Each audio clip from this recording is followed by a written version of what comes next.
배우고 이루는 스스로 캠프, 베이스 캠프. 안녕하세요, 친구들. 오늘도 친구들과 함께 수학 공부를 할 하나쌤이에요. 오늘도 즐겁고 신나게 수학 수업 시작해 볼까요? 우리 지난 시간에는 어떤 자료를 대표할 수 있는 값, 즉 대표값에 대해서 이야기를 해보았어요. 이번 시간에는 삼포도가 무엇인지에 대해서 이야기를 해보도록 합시다. 그럼 바로 시작해 볼까요? 수업을 시작하기에 앞서서 두 친구의 대화를 한번 보도록 합시다. 이번 학기에 쪽지 시험을 5번을 봤는데 쪽지 시험 점수와 관련해서 두 친구가 대화를 하고 있네요. 먼저 한 친구는 5번의 쪽지 시험 중에서 6점, 7점, 8점, 9점, 10점을 얻어서 평균이 8점이 나왔어요. 그런데 다른 친구는 어때요? 5번의 쪽지 시험 모두 8점을 얻어서 평균이 8점이 나왔네요. 그러면 서로 받은 점수는 다른데 평균은 모두 8점이 나왔어요. 과연 평균 말고 자료가 이렇게 흩어져 있는 정도를 표현할 수 있는 방법은 없을까요? 한번 곰곰이 생각하면서 수업을 시작해 보도록 할게요. 핵심 콕콕! 우리 방금 대화를 나눈 두 친구의 경우와 같이 자료의 분포 상태를 알아보기 위해 자료들이 대표값 주위에 흩어져 있는 정도를 하나의 수로 나타낸 값을 우리는 산포도라고 이야기를 합니다. 즉, 산포도를 보면 자료가 대표값을 기준으로 얼마나 흩어져 있는지를 알 수 있는 것이지요. 그러면 흩어진 정도는 어떻게 수로 표현할 수 있을까요? 바로 별량에서 평균을 뺀 값, 즉 편차를 이용하면 됩니다. 밑에 예를 보면 자료가 5, 6, 7, 8, 9일 때 평균은 7이므로 5의 편차는 5 빼기 7이 되어 마이너스 2가 되는 것이지요.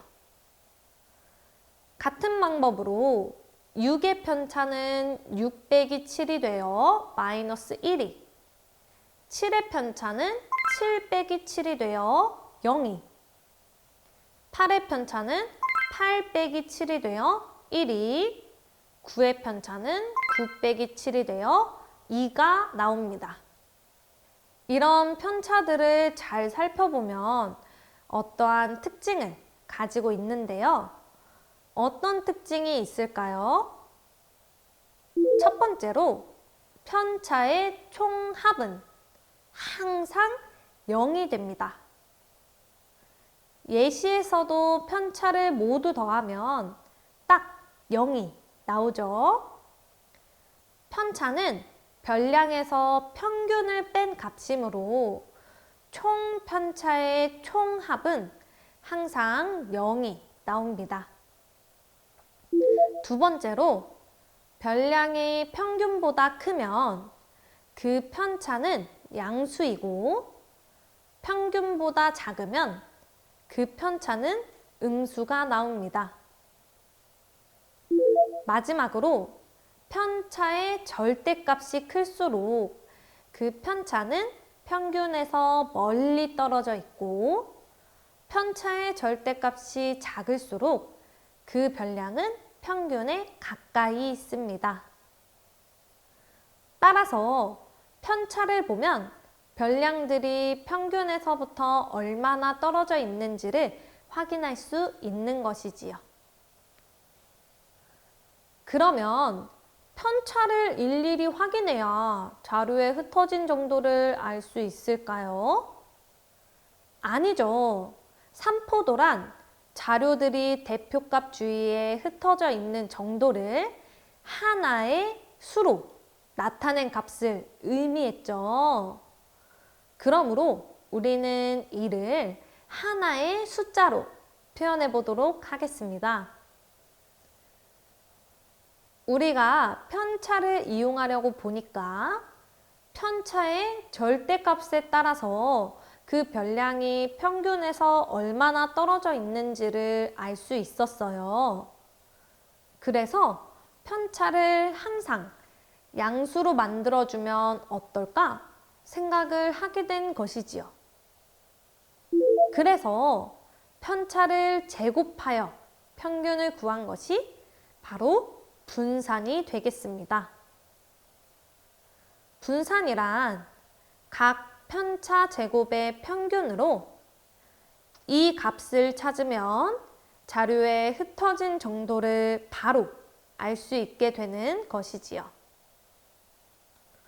그런데 분산은 편차를 제곱한 것이므로 이 분산에 루트를 씌워서 의미 아닌 제곱근을 만든 것을 우리는 표준 편차라고 이야기를 합니다. 이 표준 편차 역시 자료에 흩어진 정도를 알 수 있는 삼포도에 해당하는 것이지요. 이때 삼포도의 단위로 편차와 표준 편차는 별량과 같은 단위를 사용하지만 분산에는 단위를 사용하지 않으니 유의해 주세요. 자, 그럼 삼포도가 무엇이고 그중 분산과 표준 편차에 대해서 배워보았으니까 이제는 직접 구해봐야겠죠? 구하는 방법은 다음과 같습니다. 1번, 평균을 구한다. 2번, 각 별량의 편차를 구한다. 3번, 편차의 제곱의 총합을 구한다. 4번, 편차 제곱의 평균인 분산을 구한다. 5번, 분산의 값에 루트를 씌워 표준 편차를 구한다. 이 단계에 맞추어서 차근차근히 구해 나가면 우리는 삼포도를 쉽게 구할 수 있을 거예요. 한번 구체적인 예시를 통해 확인해 보도록 합시다. 자료가 2, 4, 6, 8일 때 제일 먼저 평균을 구해 볼게요. 그러면 2 더하기 4 더하기 6 더하기 8을 4로 나누면 5가 나오네요. 두 번째로 각 별량의 편차들을 구하면 각 별량에서 평균을 빼면 되겠죠?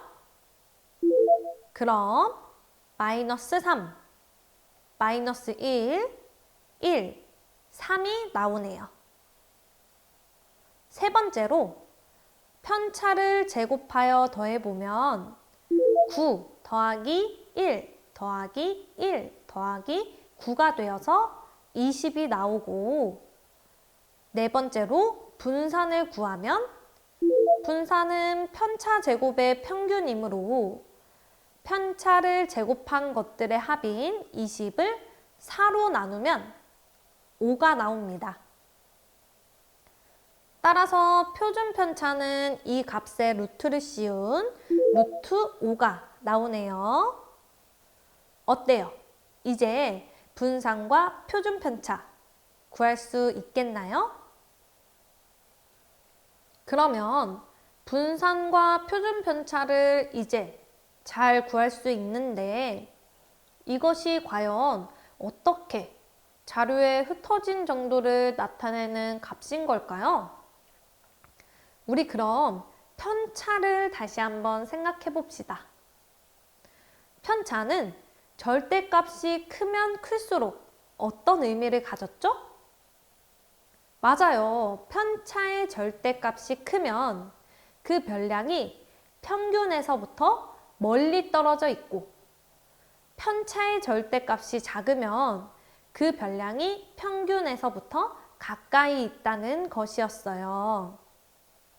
이처럼 우리는 편차를 양수로 만들기 위해서 편차를 제곱하고 이 제곱한 값의 평균을 구한 게 분산에 루트를 씌운 것이 표준 편차이므로 이런 분산과 표준 편차가 크면 별량들이 평균에서 멀리 흩어져 있다는 뜻이므로 자료의 분포 상태는 고르지 않다고 이야기할 수 있습니다. 반대로 분산과 표준 편차가 작으면 별량이 평균을 중심으로 가까이 모여 있다는 이야기이므로 자료의 분포 상태는 고르다고 할 수 있는 것이지요. 예를 들어 오른쪽 표를 보았을 때 수학 성적이 더 낮은 반은 평균을 봐야 하므로 2반이 성적이 더 낮다고 할 수 있습니다. 하지만 수학 성적이 더 고르다 라고 물어봤을 때에는 표준 편차를 보면 1반이 2반보다 표준 편차가 작죠. 즉, 별량들이 평균을 중심으로 가까이 모여 있는 것이므로 분포 상태는 더 고르다고 할 수 있는 것이지요. 이제부터는 배운 내용을 바탕으로 문제를 풀어볼까요? 너의 실력을 보여줘. 실력 따지기. 문제 1번 보도록 할게요. 어떤 자료의 편차가 다음과 같을 때 x의 값을 구해봅시다. 그런데 우리는 편차의 성질을 알고 있어요. 편차들의 총합은 항상 무엇이 나오죠? 맞아요. 0이 나오죠. 따라서 마이너스 11 더하기 8 더하기 6 더하기 x 더하기 6 더하기 마이너스 1은 0이 나와야 하므로 8 더하기 x가 0이 되어서 x값은 마이너스 8이 나오네요. 답은 3번입니다. 문제 2번 넘어가 볼까요? 이번에는 자료를 가지고 분산과 표준 편차를 구해 볼게요. 분산과 표준 편차를 구하는 5단계 기억이 나시나요? 선생님이 위에 살짝 확인할 수 있도록 띄워줄 테니까 한번 순서에 맞춰서 분산과 표준 편차를 구해 볼까요? 먼저 평균부터 차근차근히 구해보면 8 더하기 10 더하기 9 더하기 11 더하기 11을 5로 나눈 것과 같으므로 50을 5로 나눈 것이 되어서 10이 됩니다. 그 다음 각 별량의 편차를 구하면 마이너스 2, 0, 마이너스 1, 1, 2가 나오고 편차 제곱의 총합은 4 더하기 0 더하기 1 더하기 1 더하기 4가 되어서 10이 나오네요. 그러므로 분산은 이 10을 5로 나눈 2가 나오고 표준 편차는 분산에 루트를 씌우면 루트 2가 됩니다. 문제 3번도 함께 풀어봅시다. 자료의 평균이 8일 때 표준 편차를 물어보았어요.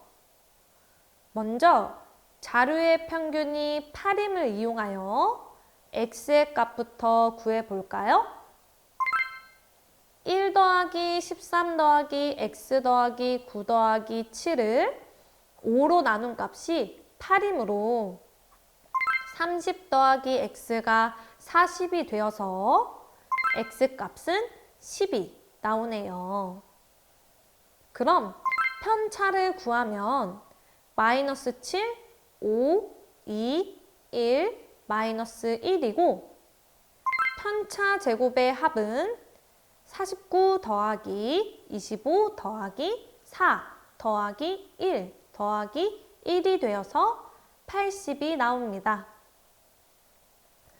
따라서 분사는 편차 제곱의 평균이므로 80을 5로 나눈 16이 나오네요. 그럼 표준 편차는 무엇이 나오죠? 맞아요. 표준 편차는 분산의 루트를 씌운 것이므로 루트 16, 즉 4가 나오네요. 답은 1번입니다. 4번 문제 보도록 할게요. 두 학급의 중간고사 성적의 통계에 대해 옳은 설명을 한 학생을 찾아봅시다. 먼저 희애 보도록 할게요. 대표값이 낮은 반의 성적이 더 우수한가요? 아니죠. 높은 반의 성적이 더 우수하죠.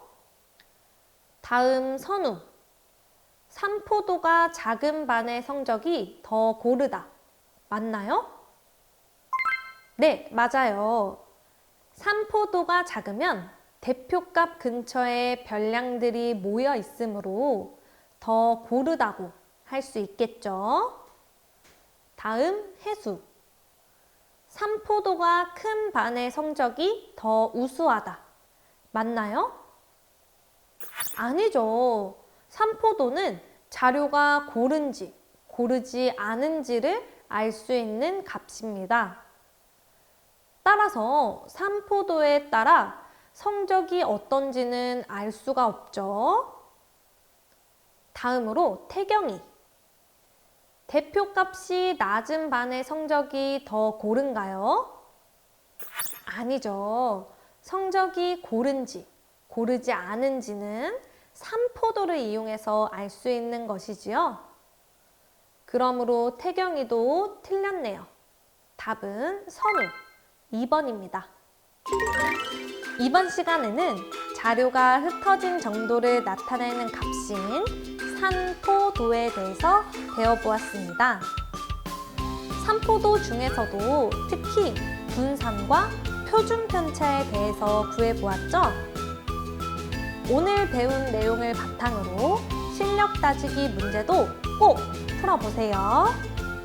오늘 수업은 여기서 마치도록 하겠습니다. 오늘도 고생 많았어요. 안녕! 배우고 이루는 스스로 캠프, 베이스 캠프.